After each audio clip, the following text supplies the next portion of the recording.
तो हेलो दोस्तों, मैं हूं आपका दोस्त और होस्ट सुनील और आप सुन रहे हैं सुनील हॉरर स्टोरी। कहानी को देखने से ज़्यादा सुनने में मज़ा आता है, तो अपने हेडफोन लगा लीजिए। तो कहानी शुरू करते हैं। आज की कहानी का नाम है लाइट हाउस। ये एक भूतिया कहानी है। दोस्तों, मैं आपको अपनी ज़िंदगी की सबसे खतरनाक और रहस्यमयी डरावनी कहानी सुनाने जा रहा हूँ। ये घटना मेरे साथ सचमुच हुई थी। ये कोई मनगढ़ंत कहानी नहीं है, बल्कि ये मेरी ज़िंदगी की आप बीती है जो आज भी मेरे रोंगटे खड़े कर देती है। अगर आप डरपोक हैं तो ये कहानी सुनने से पहले एक बार सोच लें, क्योंकि ये आपको सोने नहीं देगी। मेरी ज़िंदगी बिल्कुल नॉर्मल चल रही थी। मैं एक फ्रीलांस फोटोग्राफर और ट्रैवलर हूँ। मुझे नई नई जगहों पर जाना, उसके बारे में लिखना और अपनी यादों को उस कैमरे में कैद करना बहुत ही पसंद था। इसी जुनून की वजह से मैं कई बार ऐसी जगहों पर भी जा चुका हूँ जहाँ जाने की किसी की हिम्मत ही नहीं होती। उस दिन भी मैंने इंटरनेट पर एक पुराना वीरान लाइट हाउस देखा। वह लाइट हाउस समुद्र के किनारे एक सुनसान द्वीप पर था, जहाँ कोई भी नहीं जाता था। कहते थे कि वह लाइट हाउस सालों से बंद पड़ा है और वहाँ अजीब सी घटनाएं होती हैं, लेकिन लेकिन अफवाहों पर भरोसा करना मेरी फितरत नहीं थी। मुझे मेरे दोस्त कहते थे, तुम हर जगह जाने की हिम्मत रखता है, लेकिन कुछ जगहों पर जाने की भूल मत करना। मैं तो उनकी बातों को मजाक समझता था। डर जैसी चीज़ मुझसे कोसों दूर थी, लेकिन इस बार मामला बिल्कुल अलग था। मैंने तैयारी कर ली थी कि मैं इस लाइट हाउस को एक्सप्लोर करूँगा। मैंने अपना कैमरा, टॉर्च और कुछ ज़रूरी खाने पीने का सामान पैक कर लिया और निकल पड़ा उस रहस्यमय सफ़र पर। ये सफ़र मेरी ज़िंदगी का सबसे रोमांचक और लेकिन ख़तरनाक सफ़र बनने वाला था। ये मैं नहीं जानता था ना। लाइट हाउस तक पहुंचने का रास्ता बिल्कुल भी आसान नहीं था। मुझे एक नाव किराए पर लेनी पड़ी और समुद्र के रास्ते उस सुनसान द्वीप पर पहुंचना पड़ा। सूरज की रोशनी में वो लाइट हाउस किसी आम इमारत की जैसा ही लग रहा था।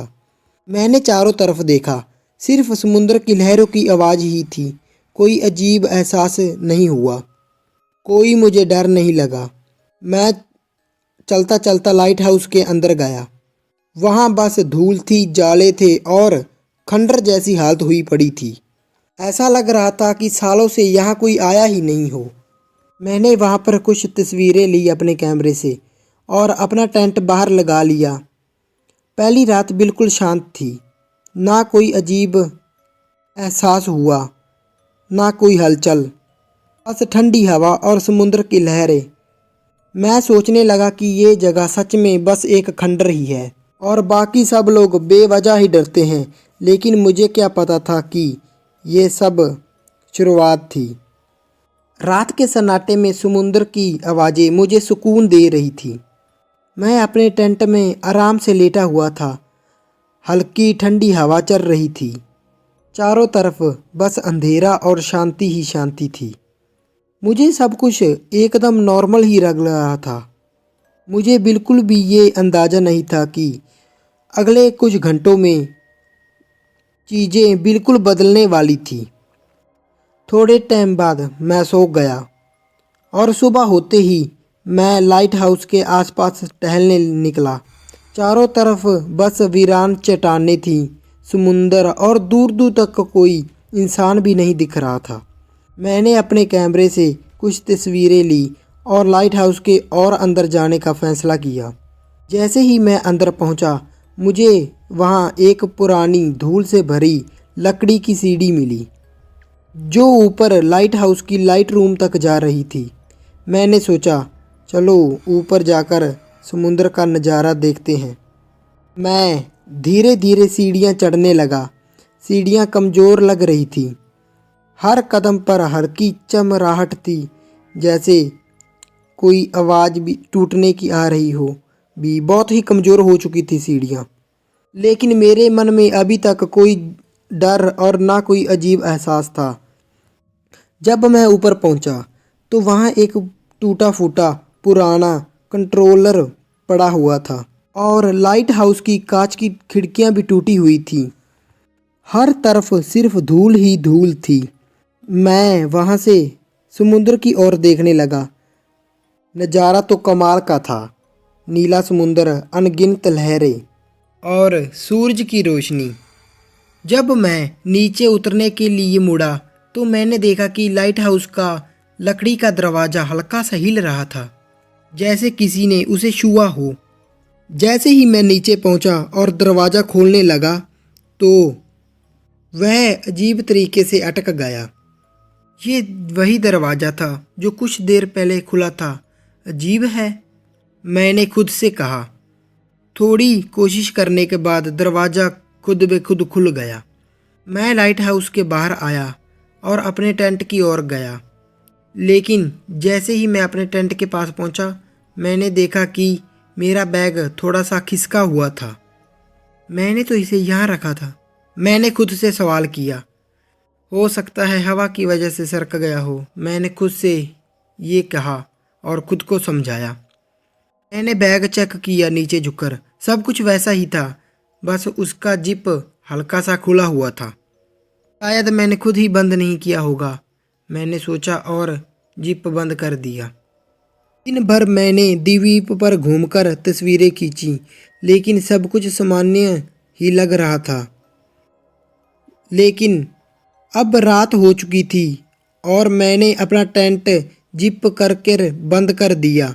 लाइट हाउस के ऊपर की टूटी खिड़कियां से हवा और हल्का सा चांद का अंदर आ रहा था। उजाला थोड़ा थोड़ा आ रहा था। सब कुछ ही शांत चल रहा था। मैं गहरी नींद में था, लेकिन तभी टप टप टप टप गहरी आवाज़ आई और मेरी आंखें खुल गईं।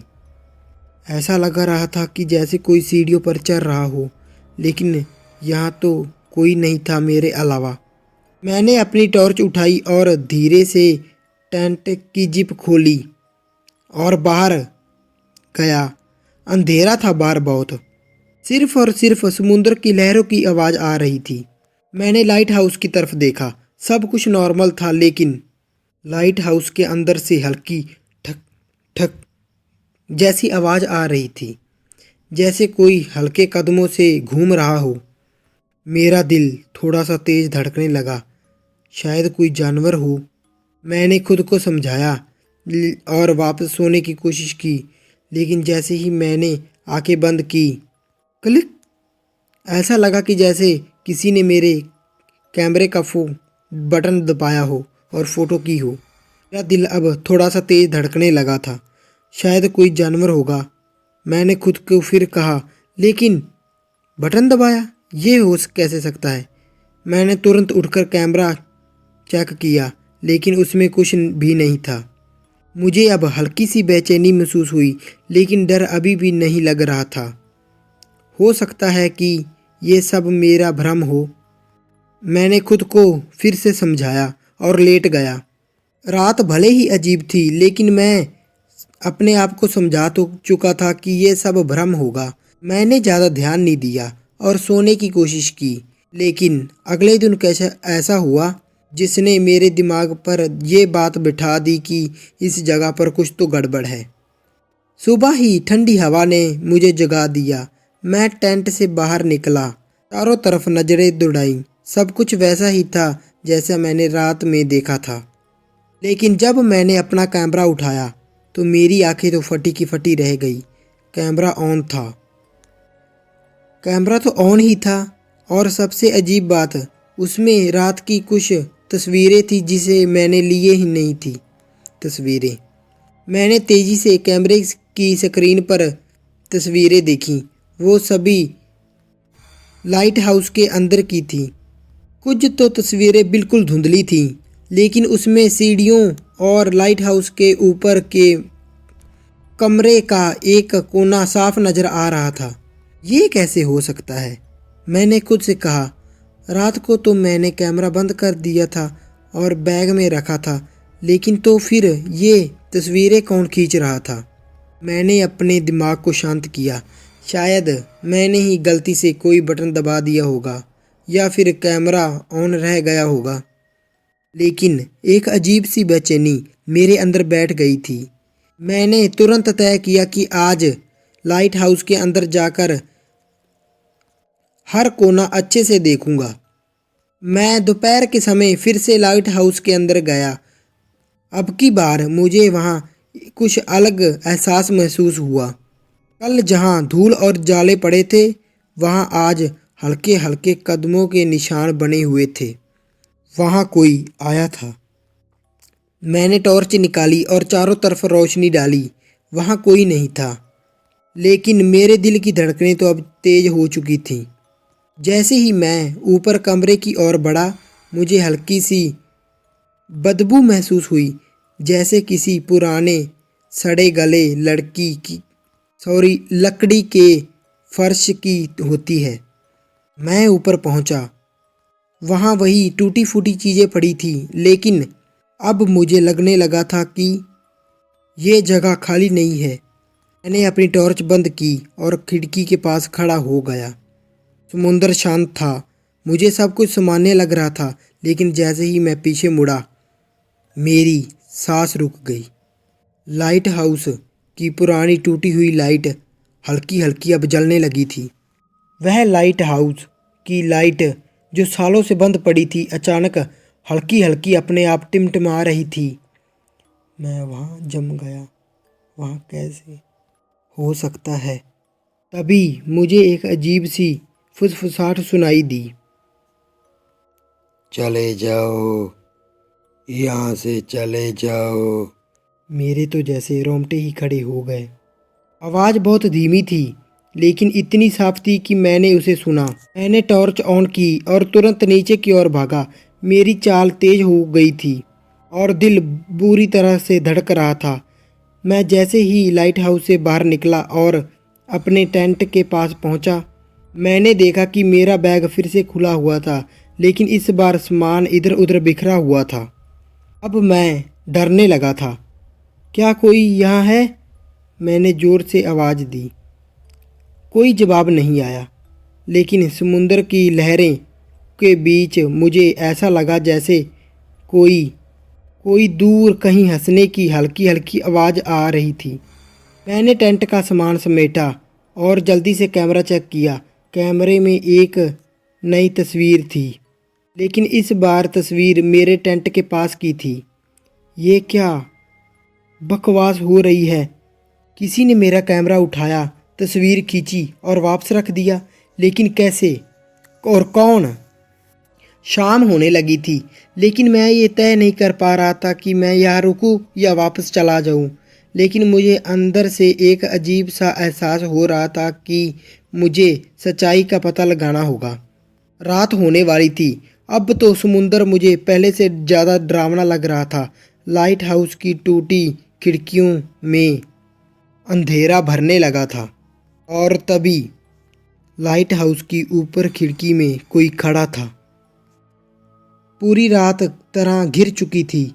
समुद्र की लहरें भी अब तेज हो चुकी थीं और अब हवाओं में एक अजीब सा सन्नाटा था। लेकिन मेरी नज़र सिर्फ एक चीज़ पर टिकी हुई थी, लाइट हाउस के ऊपर खड़ी उस परछाई पर, कह सकते हैं उस इंसान पर। मैं बस वहीं जमी हुई थी, बिना हिले झुले। मैं भी उसे देखने के बाद पूरी तरह जम गया था। ये कोई इंसान नहीं हो सकता, लेकिन फिर ये है क्या? मेरे पास अब सिर्फ दो ही रास्ते थे, या तो डर कर भाग जाऊं या फिर इस रहस्य का सामना करूं। मैं तो जिद्दी था। मैंने तो तय कर लिया था कि सच जानकर ही जाऊंगा। मैंने अपनी टॉर्च उठाई और सीधे लाइट हाउस की ओर बढ़ा। जैसे जैसे मैं नज़दीक गया, मुझे कानों में हल्की हल्की आवाज़ सुनाई देने लगी। चले जाओ, चले जाओ, यहाँ कोई नहीं बचेगा। मैंने ये सब अनसुनो किया और हिम्मत जुटाकर अंदर घुस गया। अंदर घुसते ही माहौल बदल चुका था। सीढ़ियाँ अपने आप हिल रही थीं, जैसे कोई ऊपर नीचे भाग रहा हो।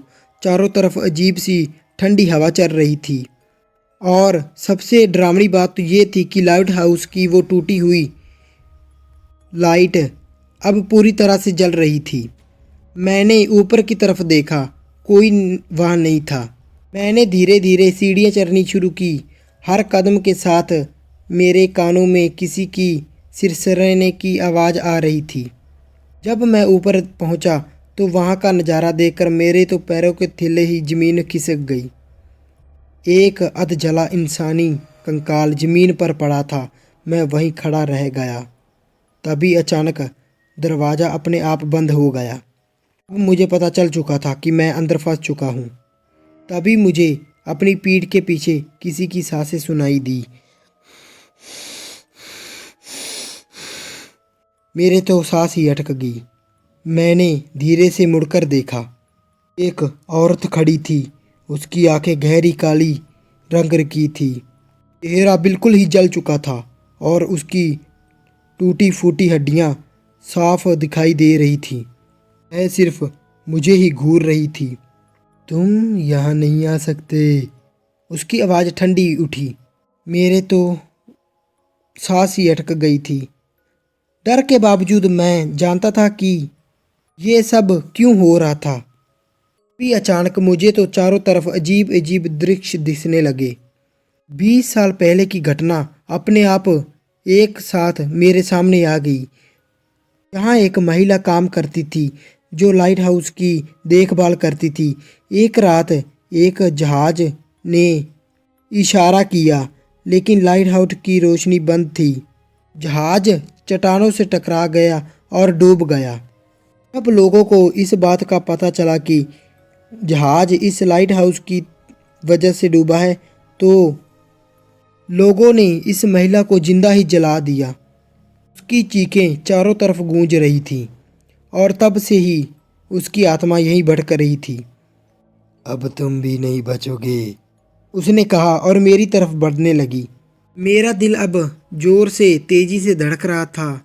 लगा अभी बाहर जाऊंगा या फिर मौत से ही बाहर जाऊंगा। वह औरत या वह भूत मेरी ओर बढ़ रही थी।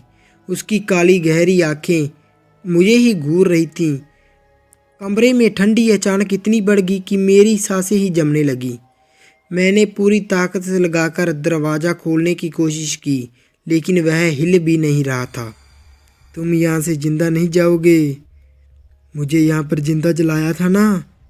उसकी आवाज़ लहरों की गूंज की तरह पूरे कमरे में फैल गई और तभी कमरे की दीवारें कांपने लगी। खिड़कियाँ अपने आप खुलने और बंद होने लगी और फर्श पर अधजले कंकाल ने हिलना शुरू कर दिया।